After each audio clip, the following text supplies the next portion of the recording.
Good morning and welcome to Lomond Parish Church. As you can see, it's empty, but every Sunday morning it's well filled, and maybe someday you'll join us right here. Thanks for joining us this morning, however, for the thought for the week. Christopher Reeves had everything. He had wealth, he had fame, he had health. He was one of the most handsome, fit men in Hollywood. And then, as you know, he fell from a horse.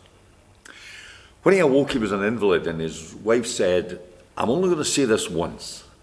I will support you, whatever you want to do, because this is your life and your decision. But I want you to know I'm with you for the long haul. You're still you, and I love you." There are times in our life when all of us wonder, will we have the strength to carry on? And those around us, of course, are a great source of consolation and comfort.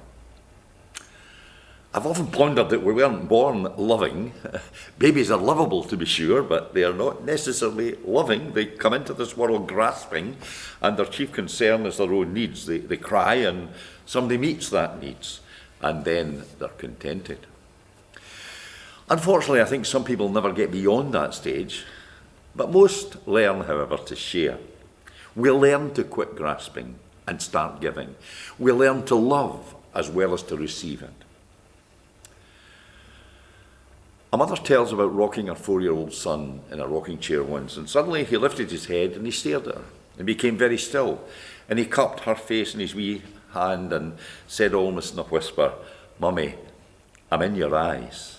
He had seen his own reflection in his mother's eyes.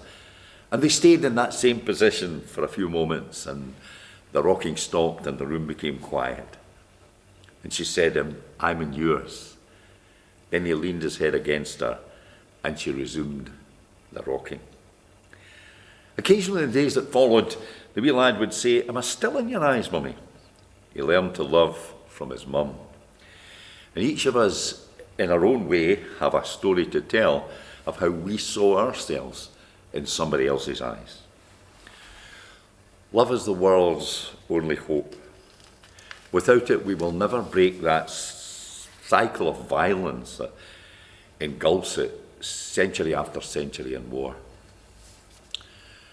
Corrie ten Boom had a nephew called Peter, and during the days of Nazi occupation in Holland, Peter transported Jewish children to a secret hiding place.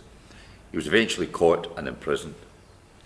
Long after the war, he and his family travelled to Israel, and it was there, rather sadly, he had a massive heart attack. They rushed him to hospital, and the doctor on call saved his life that day. And Peter expressed his gratitude to the medical staff. At one point, they began to discuss the Holocaust, and the doctor suddenly burst into tears. And so did Peter. For as they compared notes, they both realized he was one of the children that Peter had rescued. Years later, their paths crossed, and the one whom Peter saved was there to save him. Great story. And maybe that is the kind of love that will one day save the world. I hope so.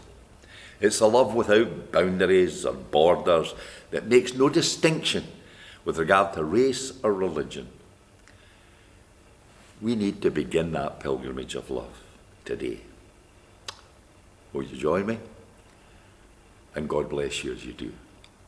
Again, thanks for listening to me.